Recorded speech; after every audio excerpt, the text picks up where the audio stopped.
I'm Ezra Daniel Chuku Council. I'm a student currently. I'm a Christian. I enjoy reading books. I also enjoy writing. I'm also a leader and I enjoy leading people and helping people to the much I've known. I also have interest in business.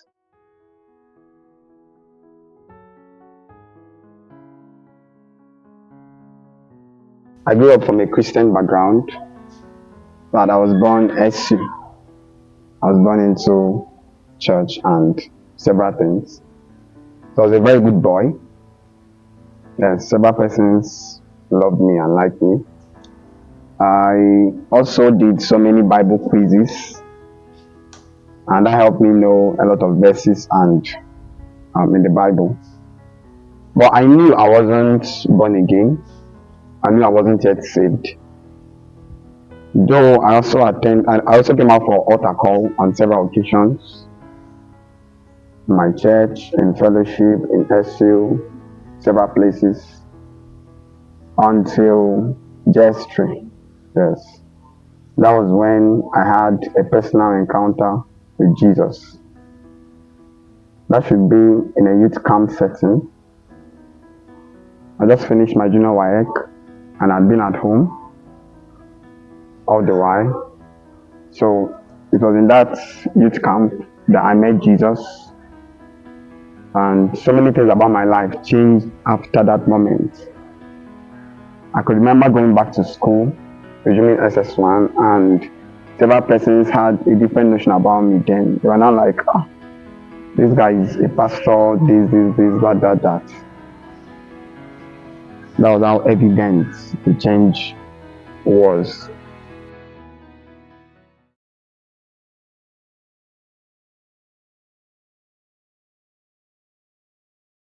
Fellowship means a lot. Fellowship is not just an activity. Fellowship is not just a formal setting. Fellowship is supposed to be an informal setting. Beyond what we do when we come around for church service, when we come around for those time-bound fellowship settings, fellowship is actually beyond that. Fellowship is a place where you are known and you know others. Yes, we all know that fellowship, by definition, is a group of persons with the same interests and the same objective and purpose. But I could remember very well that fellowship was not just that for me. It was really a place where I was known and people could actually see me, see my strength, see my weakness, compliment, and I could also see others, their strength, their weakness, and also compliment them. During those moments of fellowship, which I was opportune to stay with some group of persons, Christians, at some point in my 300 level, 400 level, and even final year. During those moments, it was really a great one, and there were so many things about my life that changed.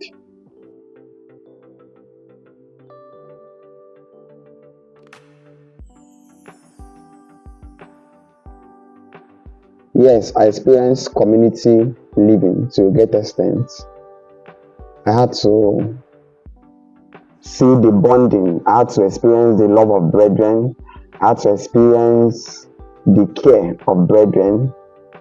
People around me who knew my weakness in some areas, they didn't know, because like other people in public will not know, because they had to make up for those weaknesses. They had to make up for those lapses. They had to make up for those moments. I could remember when I was serving as a leader in SUCF, most of the times leadership could be demanding, could be tiring. Coming back, I have academic works to do. I still have time to rest. And just to come back to the room and meet these my friends and these my brothers. They have already, some of the time they have prepared food. Some other times they have also maybe conditioned the environment just to help me and make me jovial and lively. I wasn't this very jovial person.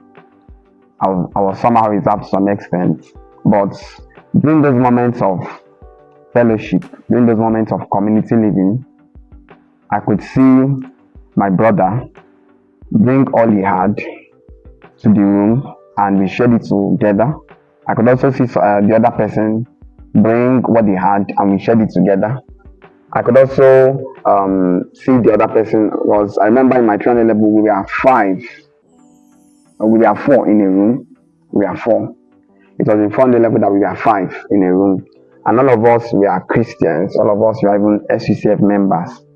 So we had one thing in common, we shared the same faith, we shared the same purpose, though in different departments, but everything about us really, really rhymed together. None of us saw ourselves higher than the other. In 400 level, I was the president. In the fellowship, I was president, but in my room, I was not president because I could do several house chores, but there was nothing about that anywhere in the room, in the community. So for me, community is a place where you put aside all those portfolio. That's why I said it's an informal setting. If you enter community with the mindset of formality, you will not gain a lot. Yes. If you are maybe trying to do this, you are trying to still package yourself, keep yourself, you are not ready to be loose, to be opened, you won't actually gain a lot from community. During those moments, I will come back, they'll be like, have you read for exam, this one, and all of those questions really made me remember, because at some point, it's very easy to forget that you're a student though. Yes, especially as a leader. Yes, there were times I almost forgot I was a student, but I had a brother among my roommates who was in my department too. So he will always, towards exam time, both of us, we have to stay awake, we have to read, we have to do the most we can. Then for the other person that were not in my department, I will see them stay awake all through the night, working, doing one thing or the other. And for me, it's really challenging. Though at some point, it was not something I was very, very conversant with. I was not really a night person. I was more of a daytime person, reading and doing everything. I normally prefer my night to rest and sleep. But through everything I learned among them, I had to see that I need to actually add this particular ability, because there are times that the only option I had was to use my night. Yes. And because of what I learned from them, it really helped me a lot.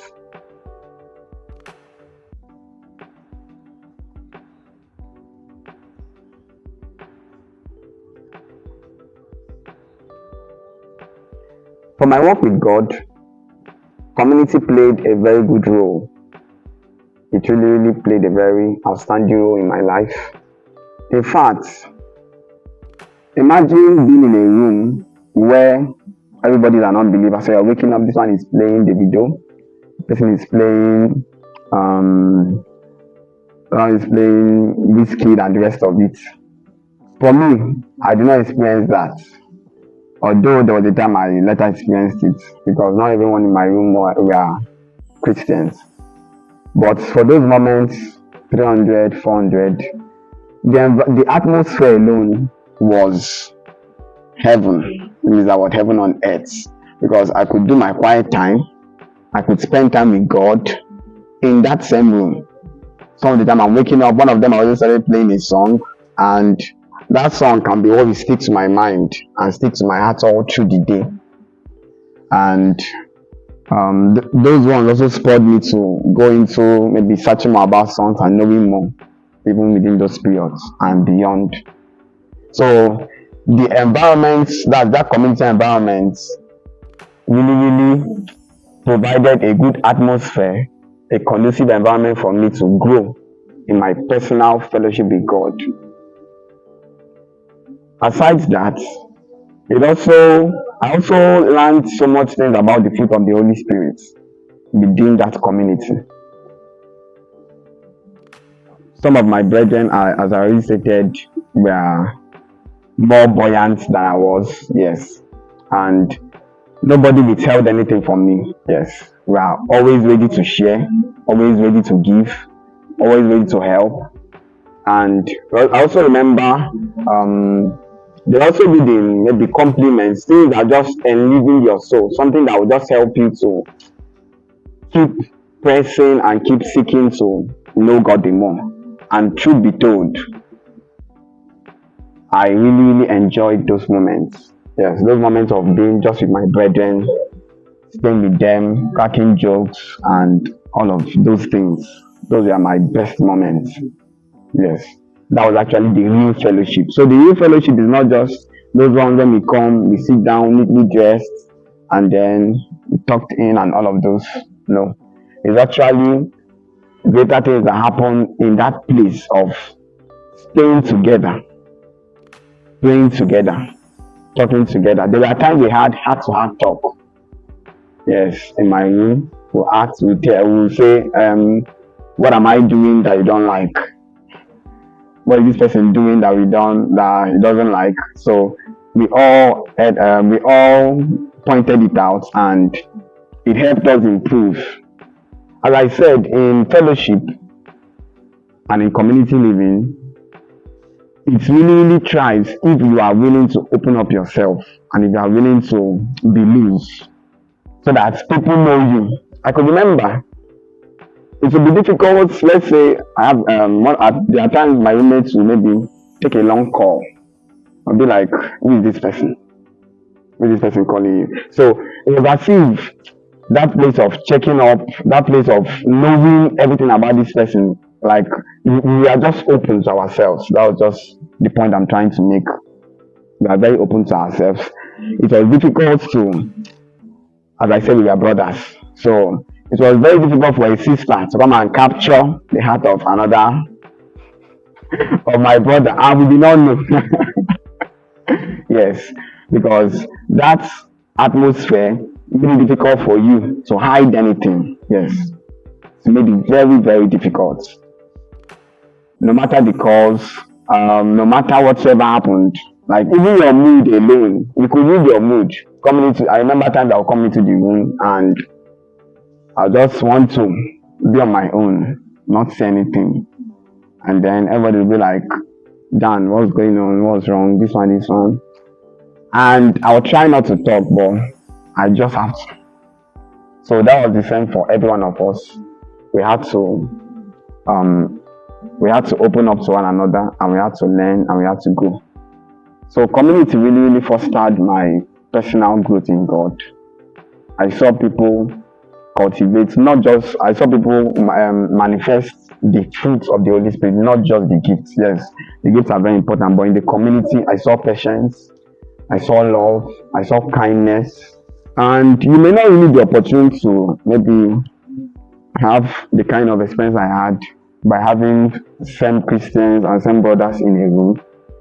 But community is also supposed to be that moment when you know that you cannot do this on your own. You can't survive alone. So from time to time, you make out time just to be with your brother. You make out time just to spend with your sister. You make out time just to spend with those people that you share the same belief, the same interest with. There are times you go to class and you'll be faced with the pressure of exam malpractice. And you'll be like, is there anything wrong with this? Coming back to that your community, you will tell them, see what I faced today. See the threats. My heart is already shifting. The other one is already happening. The other one is already happening. It was that place where you could pour out yourself and you will not be scolded.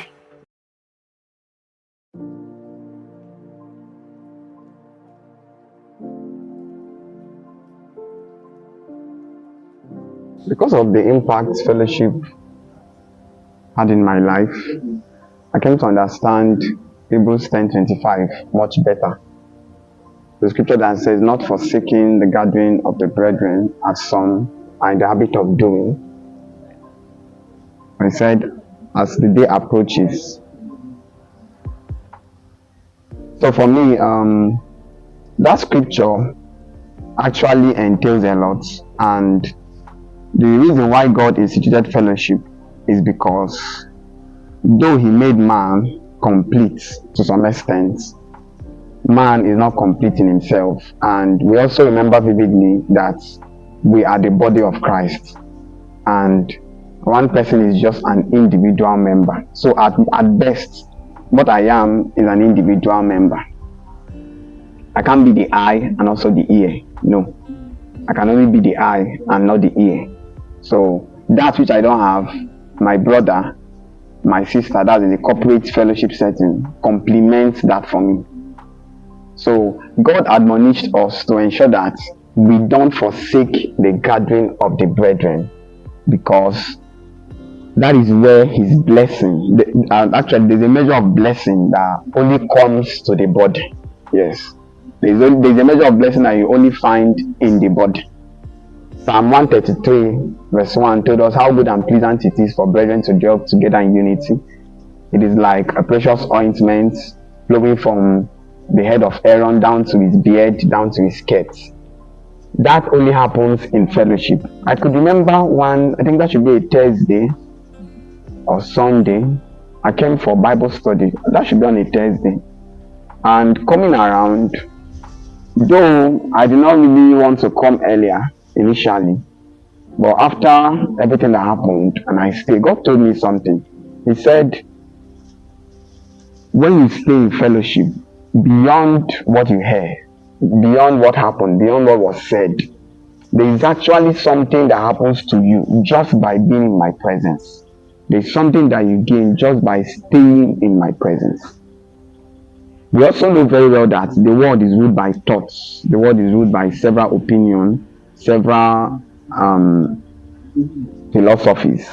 But when you stay in the right fellowship, when you stay with the right circle of believers, with the right friends, with the right people, because even we share the same interests, we share the same thoughts, what they are saying correlates with your own, there is no way you will not grow. There is no way you will not be helped. There is no way you will not find more reasons to continue.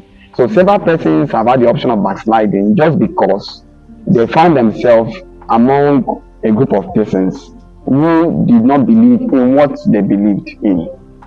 So fellowship is that place where your faith is strengthened, where your love for God is strengthened, where your work with God is actually strengthened. Yes. Also, I saw fellowship as a place to ease off.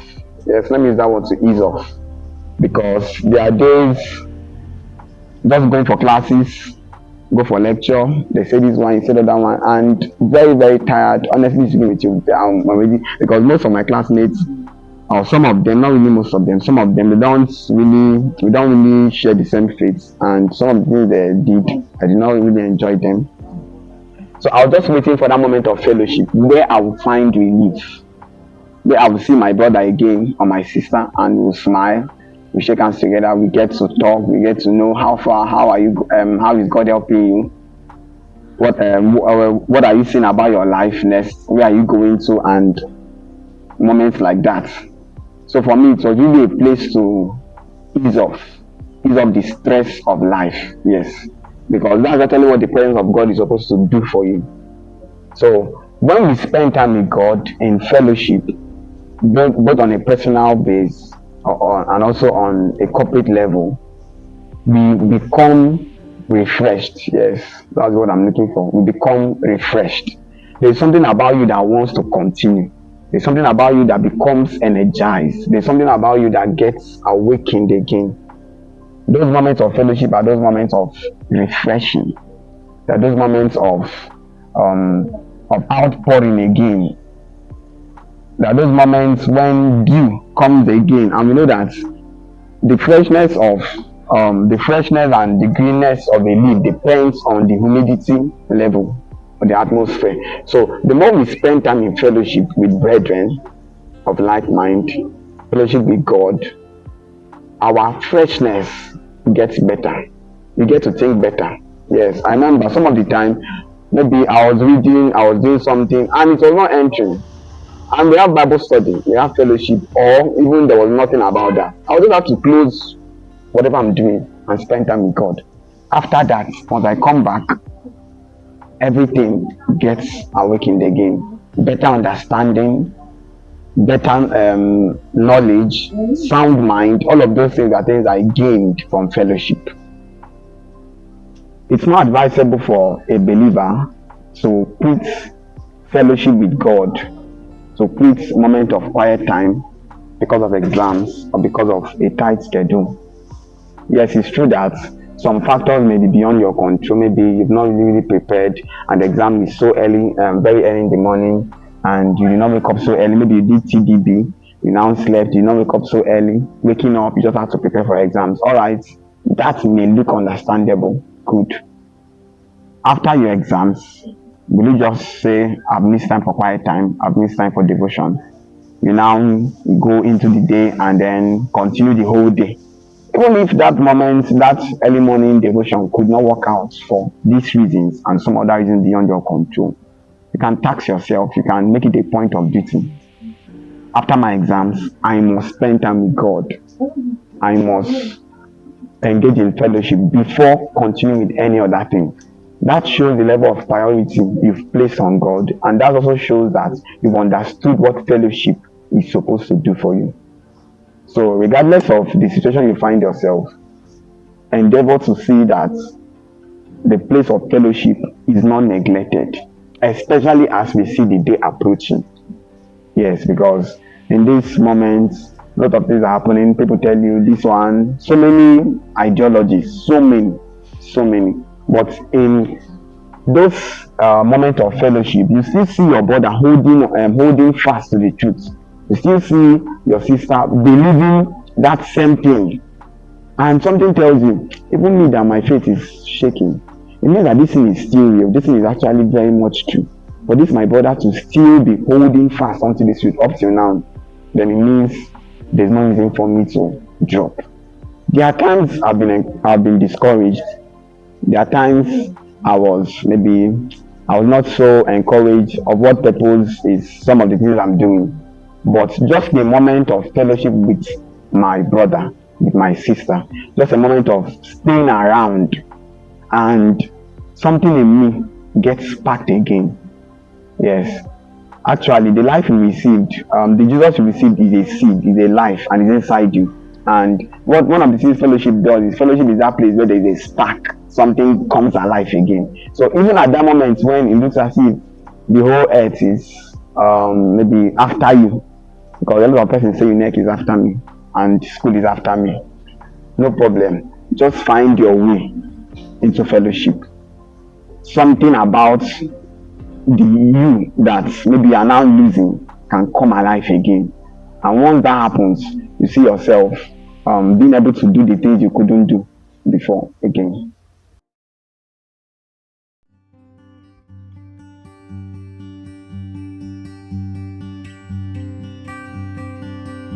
One of the challenges that we might face, which I also experienced during fellowship and community living, is the fact that everyone comes from different backgrounds with different experiences, and everyone has a different personality.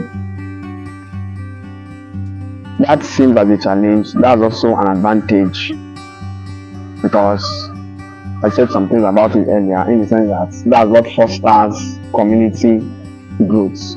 But I just want to point out the challenges that this difference in personality brings about. There are times I experienced hurt in community living and in fellowship, and that was because of lack of understanding. Maybe people did not understand me. I also did not understand people. Someone in my community, not like the person did not really like what I was doing, but the person put up some measures, some systems that I did not really like. I was trying to explain some reasons why, for some maybe why this or that, or maybe like I was trying to defend myself or say why I'm doing this way, I'm doing it that way. But it looked as if the person did not understand, and at some point I also saw some exhibition or some attitude that was displayed that I wasn't happy about. And for me, it almost took time for me to get over it. But part of the thing that helped me get over this particular challenge was community too. Yes, I told someone about it, and the person helped me to some extent. And beyond that, I also learned understanding. In fact, community made me, I had to enlarge my borders. Yes, I had to learn to make room for people. I had to make room for offenses. I had to tolerate. I had to put up with some ills and some offenses. Some other times, even in my room, there were behaviors or attitudes I didn't like. What did I do? I voiced it out. I told my people, let's sit down and talk. I'm not happy. I'm not okay with what you people did, and I really want a change. Because for me, keeping it to my heart, I could not survive. Because this is the same heart with which I will communicate with God. This is the same heart I will pray. And once anything affects the environment of my heart, I already have a problem in connecting with God. So I think that the best way to iron things out was spell it out and let's deal with it. And I remember most of the time, whenever I communicate my heart to the person or the people involved, or even if not those persons, my community, yes, those people around me that really understand me, I felt a great relief.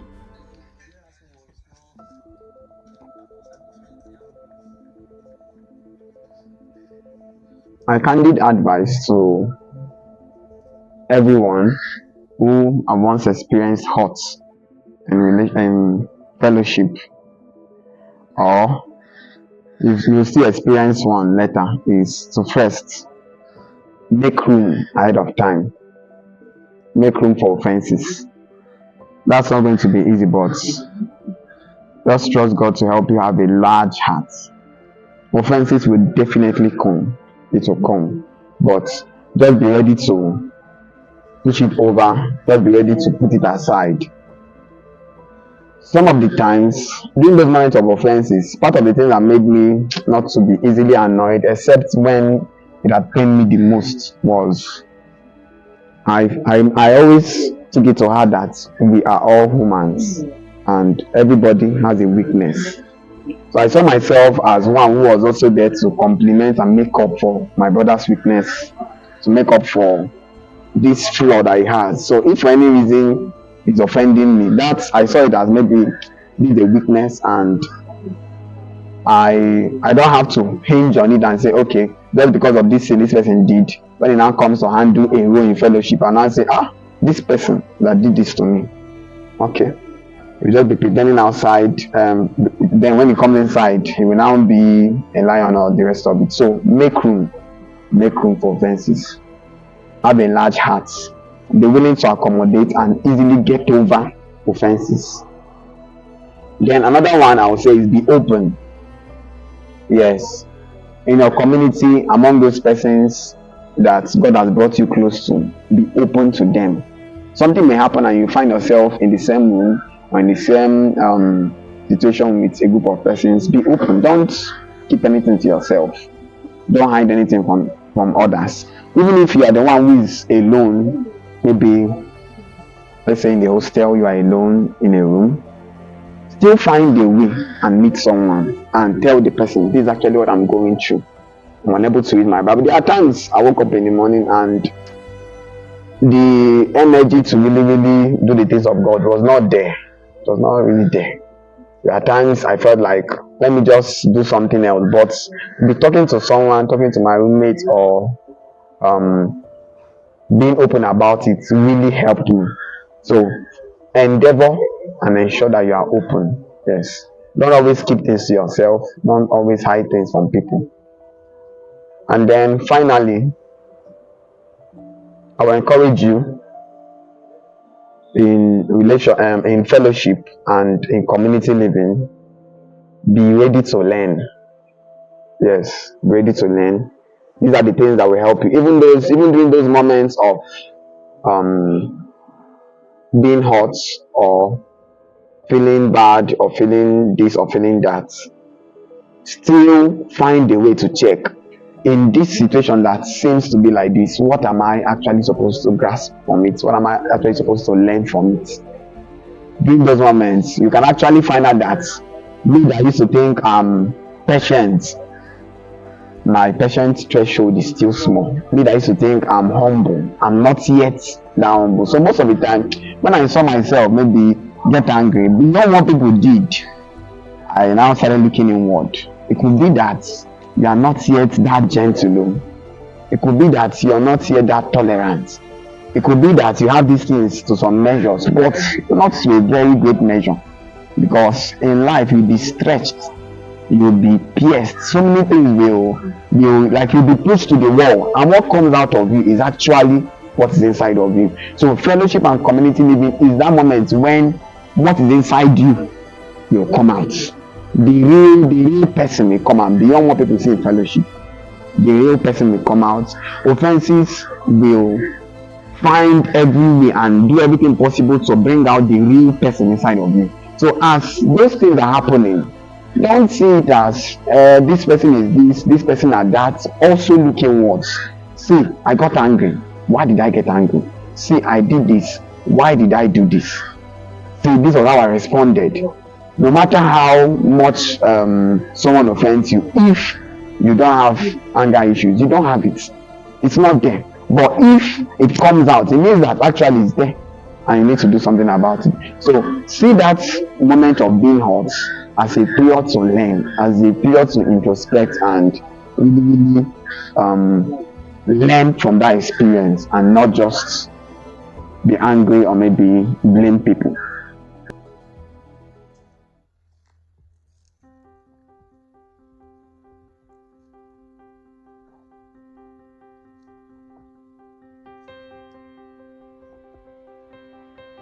Assuming I have 1 more year to stay in school, there are several things I would love to do. One, I would love to reach out to people more intentionally, because I found out that beyond corporate fellowship, beyond what happens when we come around informal settings, many people are not actually following. Because me too, I experienced such. So because of the experience I had in community living and fellowship, it made me want to always reach out, want to always help people the much I did, so that people don't make the same mistakes I made. So I would really want to reach out the more, meet more persons, share my experiences with them, help them, and be also available and accessible. I would also want to spend more time with persons higher than me. Yes, because when I'm in relationship, of course, when I talk about fellowship, there are times when you are the one giving, you are the one releasing. There are also fellowship settings and community settings where I was the one receiving. So I would also want to spend more time receiving. I remember some of my brothers, I won't see them for a very long while after school. I'll be like, wow, so this thing is getting real.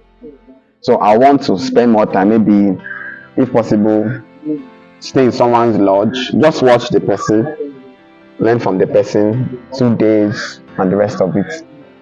Then aside this, I will also want to learn new skills and develop myself better, because actually, the moment one stays in school is actually a moment of discovery and development. It's a journey that you should have discovered some things and you started developing them. Yes, I've discovered some things about myself, but I've not really developed most of them. So I would want to at least have started developing most of them. I've started doing much of those things that I want to do even after school. I also want to learn to become more intentional and committed to duties and to tasks. Yes, if I was to have 1 more year, I would give myself to more intentionality. Though that you are tired, though you're not maybe though you don't really feel like, but there's something that in you that just wants to do this, and you just have no option but to continue doing this.